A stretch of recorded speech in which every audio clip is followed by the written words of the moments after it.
Bahrain কেন্দ্রীয় BNP আজকে বেশ কিছু নেতৃবৃন্দ আগামী দিনে নির্বাচনকে সামনে রেখে আমরা দেশে এসেছি এবং এসেই বিএনপির প্রতিষ্ঠাতা চেয়ারম্যান শহীদ প্রেসিডেন্ট জিয়াউর রহমান, বীরুত্তম এবং আপসহীন নেতৃত্ব, তিনবারের সফল প্রধানমন্ত্রী এবং বেগম খালেদা জিয়া, যার মানুষের জন্য, মানুষের অধিকার প্রতিষ্ঠার জন্য যিনি জীবনকে উৎসর্গ করে দিয়েছেন, আমাদের সেই মহিষিনী নেত্রীর রুহের মাগফিরাত কামনা করি।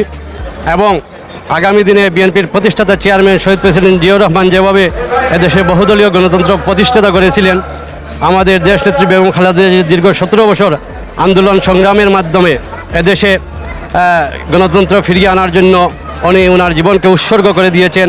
এবং আগামী দিনের বিএনপির চেয়ারম্যান জনাব তারেক রহমানের হাত ধরে আগামী সুষ্ঠু নির্বাচনের মাধ্যমে এদেশে গণতন্ত্র ফিরিয়ে আসবে। সম্মানিত উপস্থিতি, এখানে আমাদের অনেক নেতৃবৃন্দ এখানে এসেছেন।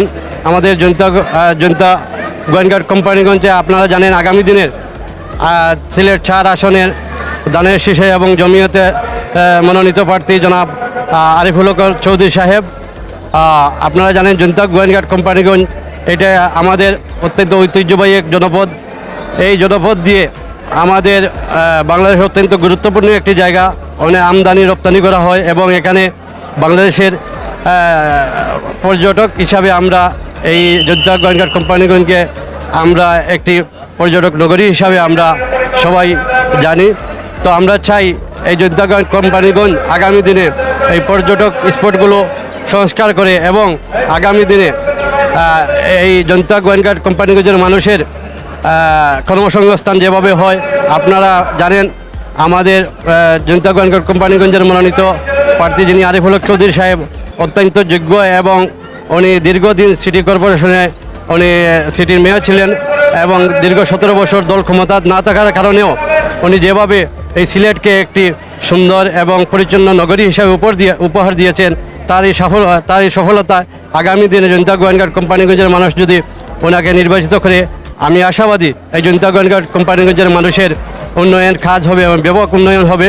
এই আশা রেখে আমি উপস্থিত সকলকে ধন্যবাদ জানিয়ে আমি আপনাদেরকে আবারও কৃতজ্ঞতা জানাই যে আপনারা অত কষ্ট করে সিলেট থেকে এখানে এসেছেন এবং আমাদের নেত্রীর মরহুমা বেগম খালেদা জিয়া এবং আমাদের প্রতিষ্ঠাতা চেয়ারম্যানের মাজার জিয়ারত করে আমরা সিলেটের উদ্দেশ্যে রওনা দিব এবং আমরা যা জায়গা থেকে আমাদের দানের শীষের প্রার্থী জনাব আরিফুল হক চৌধুরী সাহেবের সাথে কাজ করব, এই আশা রেখে সবাইকে ধন্যবাদ জানিয়ে আমি বিদায় নিচ্ছি।